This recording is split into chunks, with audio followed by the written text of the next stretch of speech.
So you went to an ashram where children are learning, studying. They're studying a Indian system. They have a lot of background on the Indian knowledge system, about 35 children. And there are also a lot of grooming in the mysticism.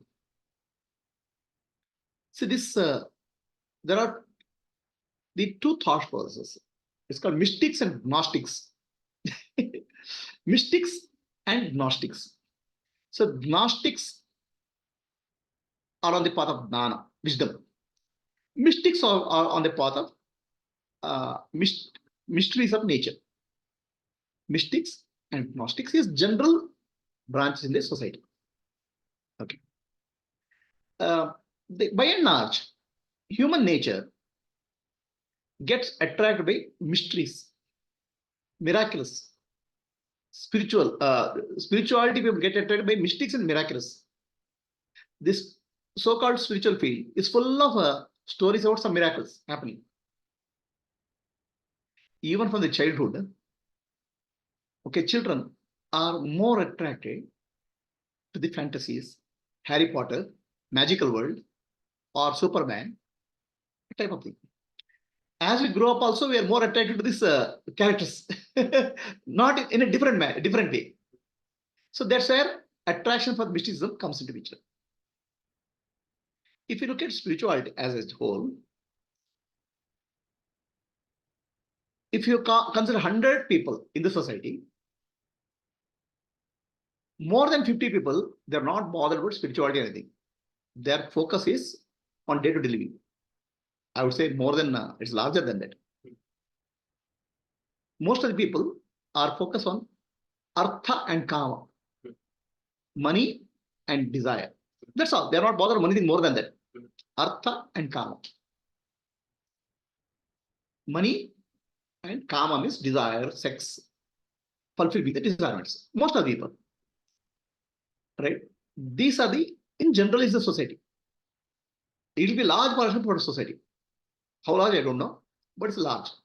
I'm only speaking of people who are moved into a slightly one higher. So artha and kama is by and large. And most of the people in today's world, they don't go to dharma. Dharma is not there in their dictionary. They do some little bit of charity here and there, but dharma as a conscious activity, that's not there. Okay. But the society, by and large, get attracted by some higher power. Everybody believes there is some higher power. So people on the artha and kama, they seek to God. They do puja, yajna, all those things to get some more power. So the God or higher power is a means for them to an end. What is the means? Means I'll do some puja. So you can see some big puja. Many politicians do big yajnas. For them, means to an end is called God or spiritual or religion. They are in the religious group. So the means is puja. Means is yajna. God is God is a means and end is something. So they're not bothered with God. They want more power for artha and kama. Right? These are called kamya karma or karmis. There are very few people who grow out of this karmi. This is a bulk of the society, and they say, I'm devotee of God, I do puja, I do all those things. For them, puja, devotion is always a means to an end. It's not an end in itself. So many people, they start getting exposed to some amount of spiritual life because of yoga. Yoga is for health reason, mental peace, stress in the corporate. They start getting exposure to yoga. For them, yoga is for physical and mental health, nothing more. And physical mental health is nothing more for artha and kama, money and sex. Right? And most of the people in the world, they call themselves as devotees, bhaktas. Bhakti for them is for artha and kama or for well-being rather than for God itself.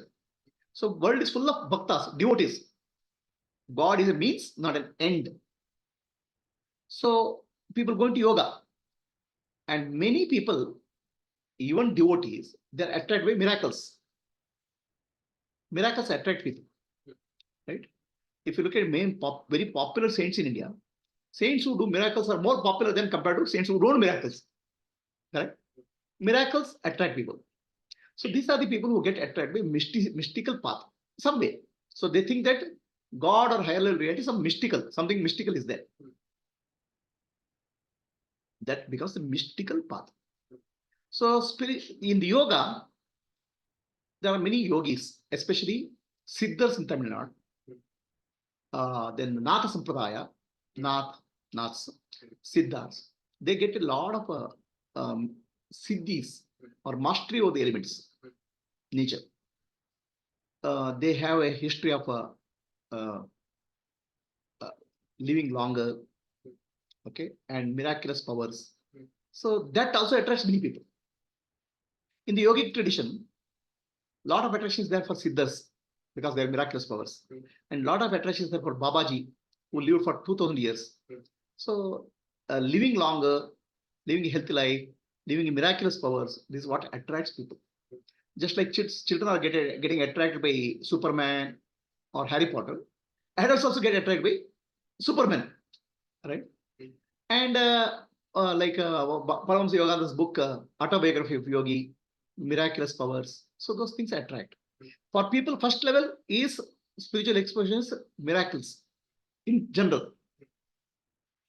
And many yogis get some siddhis. Okay. Then very people, this is called path of mysticism. The real mysticism people don't understand. The real meaning of mysticism people don't understand. Mysticism means real mysticism. It's not about miracles. The life is a mystery. Okay. A real mystic will come to understand that life is a mystery which cannot be solved. And it becomes peaceful. Mystery of life cannot be solved, understood. So you try to acquire some powers, and finally, a real mystic lives in a mystery, not mysteriously. He understands everything in life is a mystery because an individual cannot understand the whole. As a subject cannot understand the object in depth. Ends up in any knowledge is still not complete. That understanding makes somebody a real mystic. But most of the people concept of mystic is some miraculous powers. Right? Like today's scientists, quantum physics.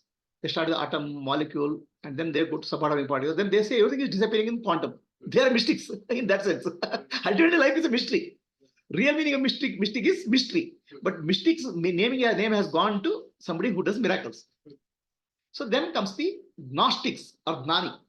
So they say, okay, what is their point in acquiring mystery, power, and all? Let me inquire the nature of myself. And they are called Gnanis. So people who come to Gnana path are very few in number. So most of the people are bhaktas, the devotees. So bhakti is a means to an end. God is a means to an end. God is a means to artha and kama. And very few people in the today's world are dharma. Dharma is not there in the dictionary of many people. Very people, very little dharma. Dharma as a conscious practice is not there. So then many people get attracted to yoga for health reason. Right? Still they are in the artha kama only. So some people will get attracted to God. God not as a means, but God as an end.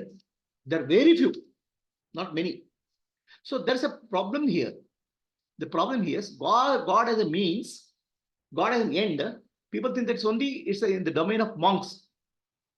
You have to become a monk, you have to become sannyasi. Then only God can be an end, which is false. There are very few people who will go find God as an end. Very few people. And many of them go through a path of lot of mysticism, miracles. God becomes the end for them with a lot of miracles.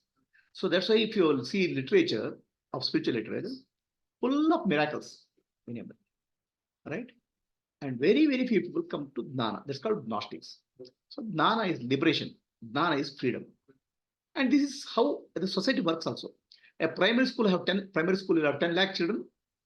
High school or college will have 2 lakh. Then when you go to degree, 50,000. When you go to PhD, 4 or 5 people. So like that, for Gnana, that last 4 or 5 people will come. That's how life is. Did I answer your question? Anybody has a question on Zoom? The question is about the why people get attracted to mysticism, miracles.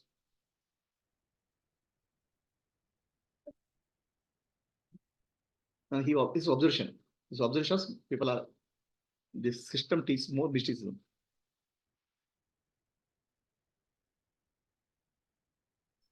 ತುಂಬಾ ಚೆನ್ನಾಗಿತ್ತು ಗುರುಜಿ. Clear ಆಗಿತ್ತು? ಜೀವನವೇ ಒಂದು ಆಶ್ಚರ್ಯಕರವಾದ್ದು, ಅದ್ಭುತವಾದ್ದು ಅಂತ ತಿಳ್ಕೊಳ್ಳೋದೇ ಅದೇ ನಿಜವಾದ mysticism ಅಂತ ಅನ್ನೋದು. ಮ್ಯಾಜಿಕ್ ಮಾಡ್ತಾನೆ, right? So the Zoom session is closed or continuing? I think that recording continuing. You can continue. Yeah. So a real mistake. Okay. Just start. Continue. Real mistake. Okay. See, people have a concept that mysticism, mystic means he has some miraculous powers. The mystic, M-Y, and miracles, the A starts with the M. So people say the mystic is a miracle. And there are also many people with Siddhas and Siddha Purushas. The real meaning of mystic is very different. A mystic understands, I cannot understand life. Life is a mystery. And he lives the wonderment of life. He wonders. It's like a child. For child, everything is wonder. Okay. For adult, everything has to have to understand. Right? For a person who is in the path of mastery, I want to master this. Adult wants to understand. Somebody wants to understand, somebody wants to master. But child is always, everything is a wonder. For a child, a crow is crying. Crow is ka. Why crow is doing like that? He doesn't understand. His question is why. Right? He'll never be able to understand. A mystic lives in wonder like a child. So for him, life is a mystery. It's not about mastery. So many people confuse life, mystic with the mastery of life. In fact, mystic is somebody who is understood. Everything is mysterious. Everything is wonderful. That's not mystery. We have a wrong connotation of mystic. Anybody having any questions? Nothing clear?